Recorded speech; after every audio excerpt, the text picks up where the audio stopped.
Ендігі әңгіме аналитика туралы, жалпы анализ туралы. Мен байқағаным, көп оқырмандарым өзінің жұмысын, жарнамасының, Instagram парақшасының болсын, бизнесінің болсын, аналитикасын жүргізбейді. Жалпы аналитика дегеніміз не? Бұл деген, мысалы, таргет болатын болса, таргет аналитикасы дегеніміз не? Яғни, в целом, бір жарнамалық компанияның таргеттағы бөлшек-бөлшекке бөліп, әрқайсының цифрларының нәтижелілігін шығару. Мысалы, допустим, таргетқа сіз белгілі бір баннер жібердіңіз, мысалы, креатив жібердіңіз, сол креативтің көрсеткіштері қандай? Аудитория қаншалық нәтиже берді? Сумма, бюджет, яғни әрбір составляющийдің аналитикасын, сандарын есептеп отыру. Бұл өте маңызды нәрсе. Не үшін? Өйткені сіз білу керексіз, қандай баннер жақсы жұмыс жасайды, қандай офер жақсы жұмыс жасайды, қандай аудиторияға жіберген дұрыс, қандай бюджетпен жіберген дұрыс болу үшін гипотезадан кейін, тест жасағаннан кейін аналитика, яғни цифрлар. И мысалы, допустим, сіз 5 таргет жібердіңіз, мысалы, 5 блогерден жарнама алдыңыз, и каждый блогердің нәтижесін есептеу арқылы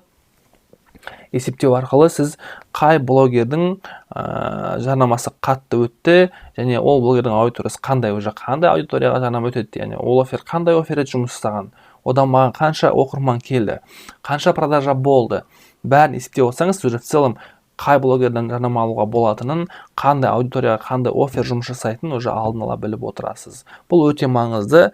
Мысал ретінде Томас Эдисон өзінің жаңағы зерттеудің нәтижесін шығару үшін, ол бір сенсация жасау үшін 10 мың тест жасаған, яғни лампочка шығару үшін, бір лампочка шығару үшін идеальный, ол 10 мың рет тест жасаған. Сол 10 мың тесттің анализінің арқасында ғана ол кәдімгідей үлкен, дүниежүзілік үлкен деңгейдегі жаңалық ашты. Сондықтан өте қатты мән беру керек. Егер анализіңіз болмаса, онда принципе жұмыс жасап қажет емес. Қарапайым посттардың аналитикасы, яғни қай пост өтімді, қай пост өтпейді, қандай контент өтеді, қандай контент өтпейді, қандай стористің просмотры көп болды. Соның барлығын қарап отырып, сіз білу керексіз өзіңіздің Instagram парақшаңызда қандай контент, аудиторияңызға қандай контент өтеді, өтпейді, видео болса қандай видео. Мысалы, айтуға болмайды, допустим, менің аудиторияма тек қана видео контент өтеді деп айтуға болмайды. Егер видео болатын болса, оның ішінде қандай видео? Егер сурет болатын болса, қандай сурет?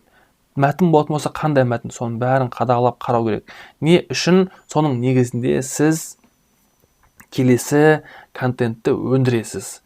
Енді Instagramның статистикасын қарау туралы айтпай қойын, оның бәріңіз білетін шығарсыздар, посттың статистикасын қарау, аккаунттың статистикасын қарау, енді слишком банальный нәрсе. Мен қазір айтып тұрған нәрсем, ол маңыздылығы аналитиканың. Бізде адамдар оны білгенмен қолданбайды, сондықтан міндетті түрде қолдану керек. Егер шынымен Instagram парақшаңыз табысты болсын десеңіз, онда парақшаның аналитикасын жүргізіңіздер міндетті түрде. Қай пост өтімді болды, қай пост өтпеді, қай блогермен жарнамаласқан кезде қандай офер жақсы жұмыс жасады, бәрін аңдып қарап отырыңыздар, мейлінше жазып жүріңіздер.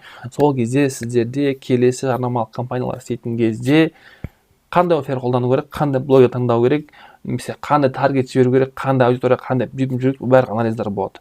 Мысалы, Facebook'тың өзінде де аналитика бар, бірақ оны қазір алдағы сабақтарда көрсететін боламын.